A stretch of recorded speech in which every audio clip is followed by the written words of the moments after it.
محمد پر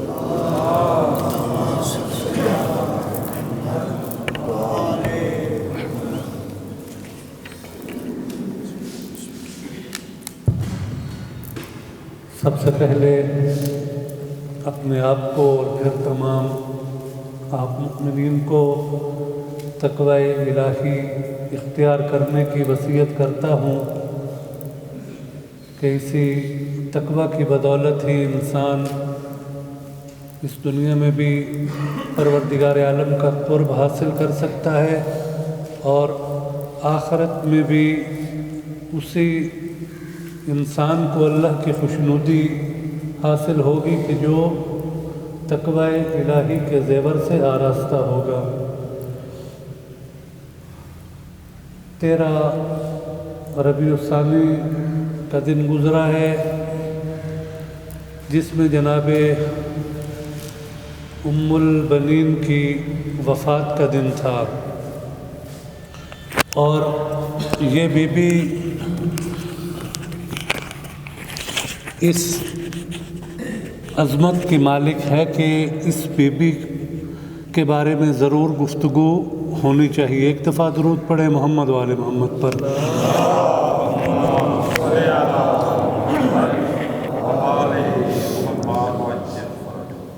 ام البنین،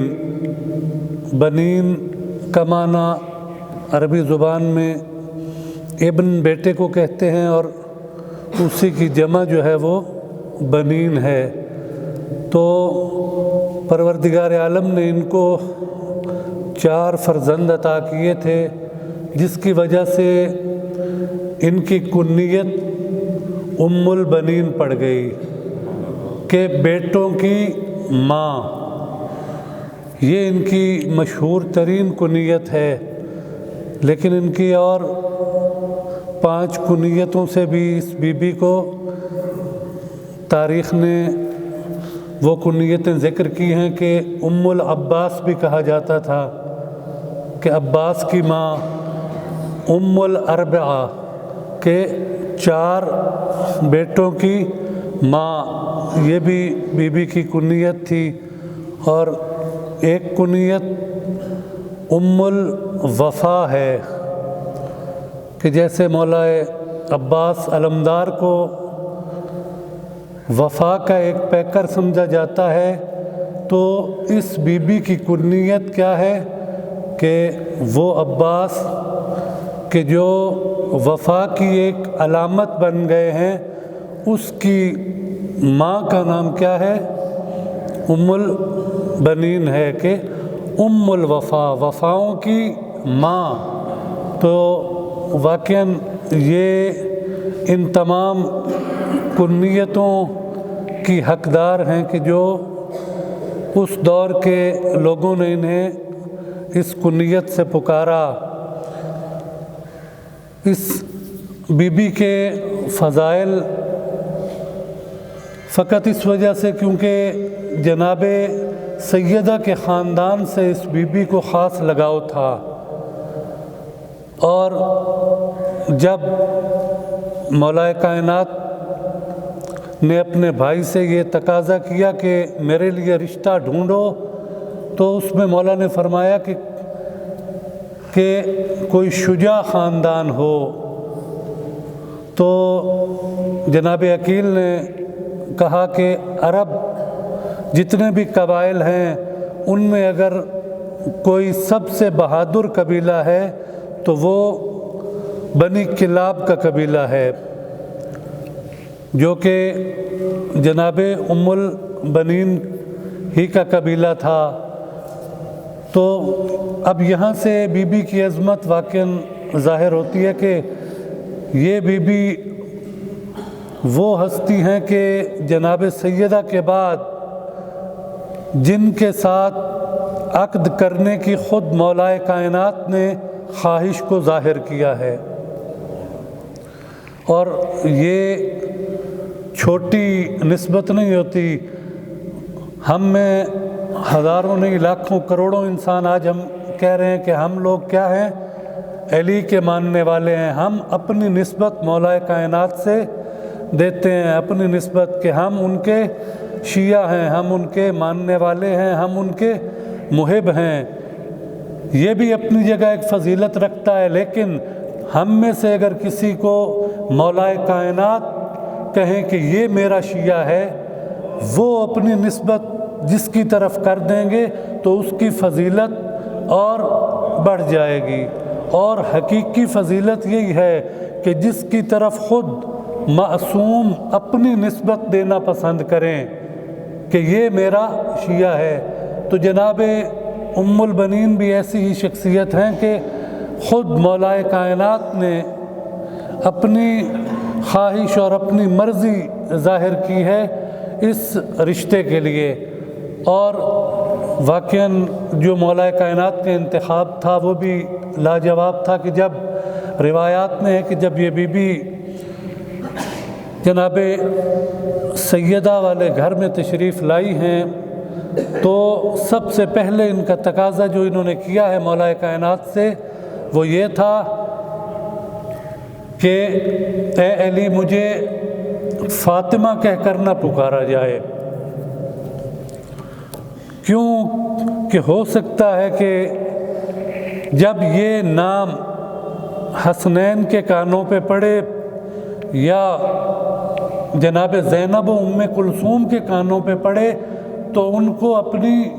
ماں فاطمہ یاد آ جائے، تو میں نہیں چاہتی کہ میری وجہ سے حسنین کو یا جناب سیدہ کی بیٹیوں کو کسی قسم کی تکلیف ہو۔ اور واقعاً علماء نے لکھا ہے، علامہ باقر شریف کرشی اس دور کے بہت بڑے مورخ گزرے ہیں، وہ فرماتے ہیں کہ کائنات کے اندر کوئی ایسی عورت نہیں ملتی کہ جس نے اپنی سوکن کے بچوں کو اپنے بچوں سے بڑھ کر پیار دیا ہو، اور ہر مقام پر جناب ام البنین نے جناب سیدہ کے بیٹوں کو اپنے بچوں پر ترجیح دی، اور اس قدر ان کی تربیت اپنے بچوں کی کہ مولا عباس جیسی ہستی کہ جن کو قمر بنی ہاشم کہا گیا، بنی ہاشم کا چاند کہا گیا، وہ بھی ساری زندگی ایک لمحے کے لیے بھی انہوں نے یہ نہیں سمجھا اور یہ کہلوانا پسند نہیں کیا کہ میں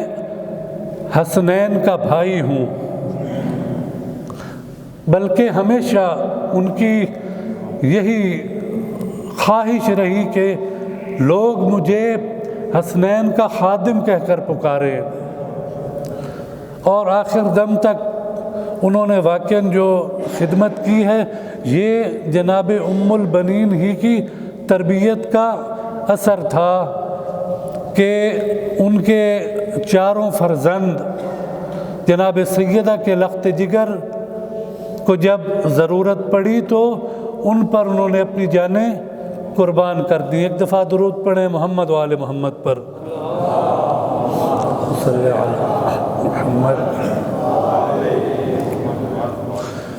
اور اس بی بی کا ایک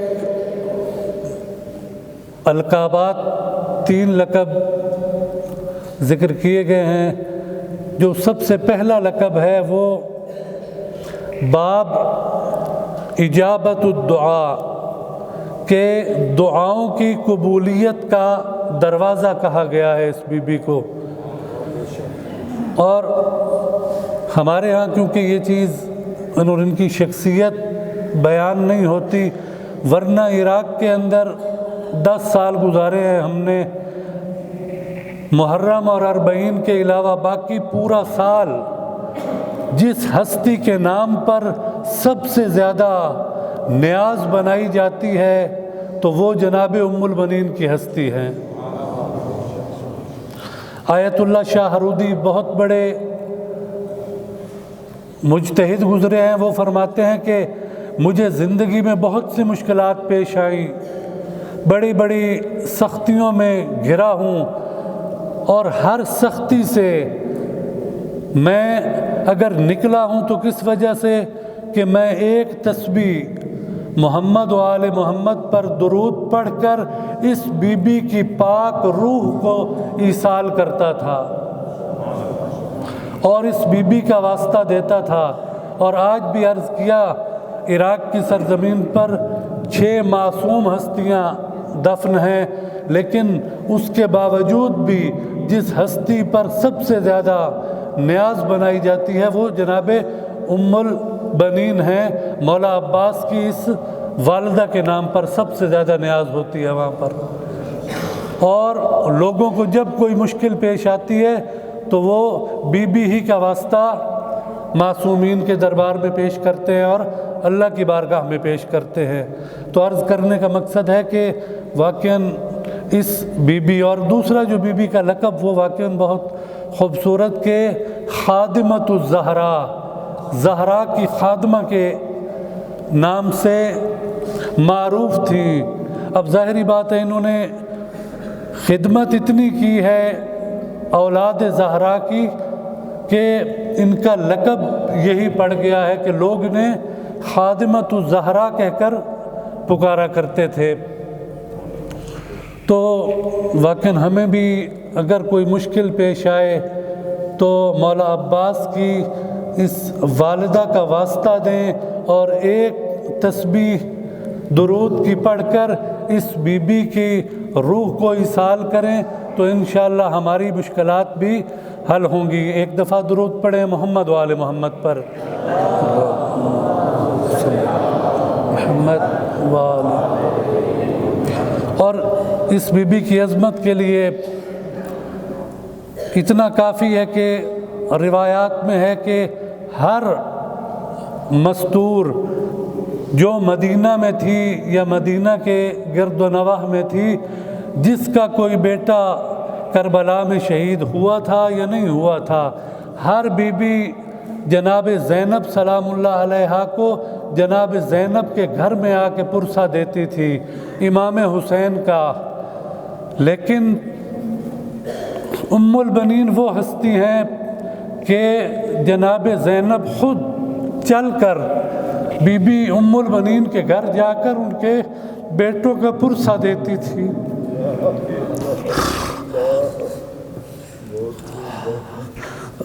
روایات میں ہے کہ ہر عید پہ تیلی کی بیٹی گھر سے چلتی اور ام البنین کے بیٹوں کا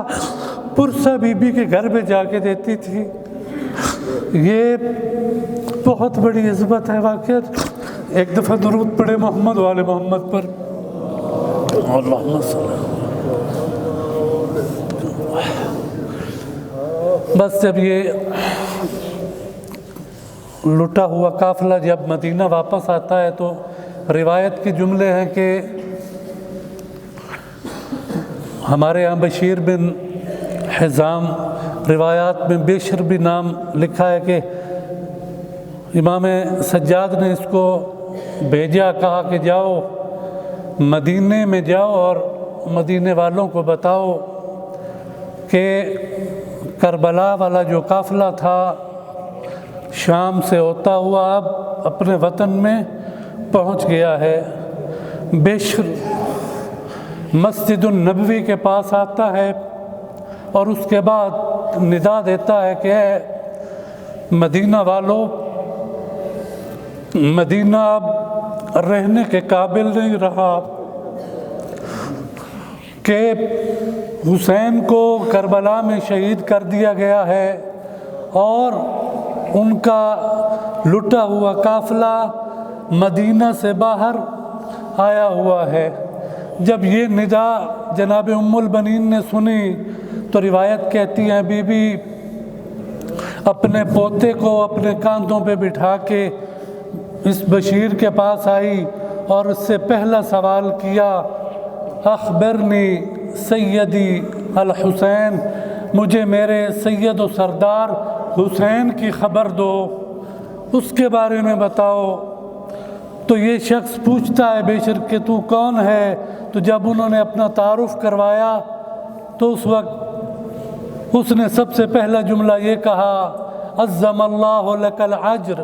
بولدک عبداللہ، اے بی بی میں آپ کو آپ کے بیٹے عبداللہ کا پرسہ دیتا ہوں جو کربلا میں شہید ہو گیا۔ بی بی کہتی ہے ما سألتک عن عبداللہ، میں نے تجھ سے عبداللہ کے بارے میں نہیں پوچھا، میں نے تم سے حسین کے بارے میں پوچھا ہے، مجھے بتاؤ میرا حسین کی کوئی خبر دو۔ یہ پھر اٹھے ان کے دوسرے بیٹے عثمان کا پرسہ دیتا ہے۔ بی بی پھر کہتی ہے میں نے عثمان کے بارے میں نہیں پوچھا، میں نے حسین کے بارے میں پوچھا ہے۔ وہ پھر ان کو ان کے تیسرے بیٹے جعفر کی شہادت کی خبر دیتا ہے۔